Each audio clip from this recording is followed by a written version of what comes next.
Yo, what is up guys, it's Pedro here. So we got a good and bad injury update for the Washington Commanders. So Jahan Dotson tweaked his hamstring in practice. I'll show you the video and talk about that. And also we got some good news on Chase Young. So if you guys are new, make sure to subscribe for Washington and NFL content. Over 65% of you guys that are watching aren't subscribed. It's free. It takes 1 second. Just do it. Give me a chance. Also with that like button and turn on those notifications. Okay, so let's start off with the bad news first, and that is the Jahan Dotson news. Actually, we'll go over the whole injury report and then get into Jahan. So, John Bates, De'Ami Brown, William Jackson III, Logan Thomas, Carson Wentz, Jonathan Williams, and Tariq Castro-Fields did not practice. Cosme, Jahan Dotson, and Percy Butler were all limited, so a lot of guys on the injury report. John Bates, I think it's a hamstring. Not sure what De'Ami Brown is. William Jackson III is a back, but also it's a little bit of that trade talk. And then Logan Thomas got the calf injury. But I think he said yesterday he took a step forward in his recovery. So I think there's a chance he plays this weekend. If he doesn't play this weekend, I think it'll be the next. Wentz, we know, is at least out for the Green Bay game, but probably more than that. And then Jonathan Williams and Tariq Castro-Fields. And Sam Cosme could have a chance to play this week, and I think that even Rivera didn't even dismiss playing him at guard when someone asked him. So here is the we'll show the video. So Nikki and a bunch of other people have been saying that Jahan's been looking great, but then today when he was running a route, it looked like he tweaked his hamstring a little bit. So I'll play it right here. He's running a route normally, and you can see at one point it kind of like something little like pops, or like he's run a little gimpy at the end there. Something happened. He tweaked it. Really unfortunate. You know, these hamstring, it's like the only thing, you just have to make sure something like this doesn't happen. You can't rush these guys back. And who knows, maybe it's not as bad as it looks, but you never like seeing a guy who has a hamstring injury and then tweaks it. So hopefully it's not a big issue. Hopefully he's able to play this weekend. But after tweaking it, I don't think he's playing this weekend. I honestly do not think he's going to play this weekend. It might be a couple more weeks. Hopefully not, but it's looking like that could be the case. Just unfortunate. Maybe we rushed him back. Maybe we didn't. The head trainer, Al Bellamy, came over immediately, and Jahan was kind of on he was kneeling down there, and later he was on the side field. Ron Rivera came over to check on Dotson. He was on the stationary bike when the media viewing portion of the practice ended. So I never really had a major hamstring injury, so I don't know. But at least he was biking on the side, so that's good. But he's probably out for this week, and unfortunate that he re-aggravated it in practice, because Jahan's a huge piece to this offense. I mean, he's a big reason why they succeed. It's why they succeeded early on in the season, especially in the red zone. 4 touchdowns through 4 games, I think, before he got hurt. So hopefully it's not too big and he can play this week or the week after that.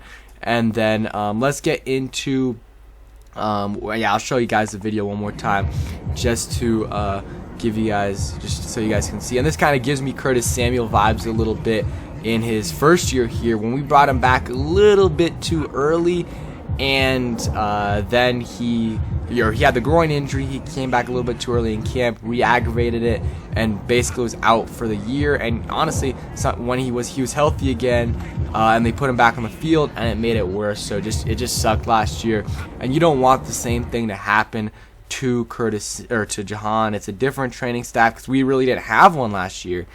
So hopefully they handle it better, and Jahan hopefully doesn't miss a game, but it probably is looking like he's going to miss this game.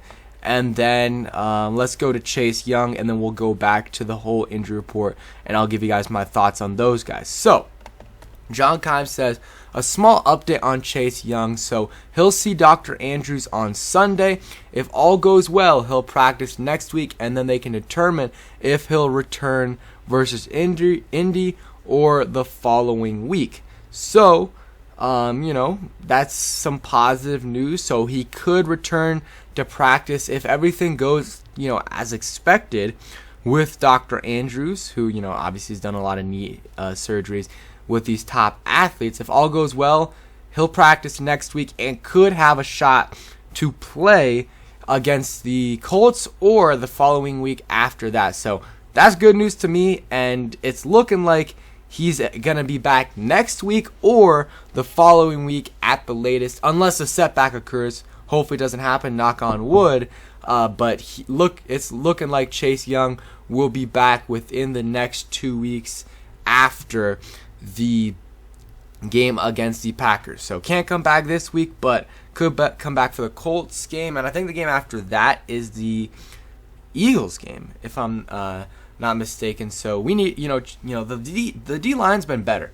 The D-line's actually been good so far this year, like really good. Jonathan Allen has been amazing. Daron Payne has been really good as well. Montez Sweat had a really slow start to the season in terms of sacks, but the last couple of weeks, he's been pretty good. And then some of the depth guys like James Smith-Williams and Casey Toohill have been playing well as well. So, but Chase Young's definitely needed, and I want to see him on the field as early as possible once, of course, he's fully healed, just so we can get him going, and hopefully after a few games he can really be hopefully 100%, because even if he's 100% physically when he comes back, it's going to take a while for him really to get back to normal. Like when Logan Thomas came back, still a little bit slow. He's not 100 yet, but once these guys play more and more games, I think they'll get more comfortable in their, because it's their first game back coming from an ACL injury. So hopefully Chase Young doesn't take too long to get acclimated, but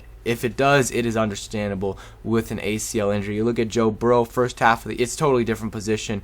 You need way more explosiveness as a DN, but Joe Burrow, the first half of his season last year was not good, or it was okay.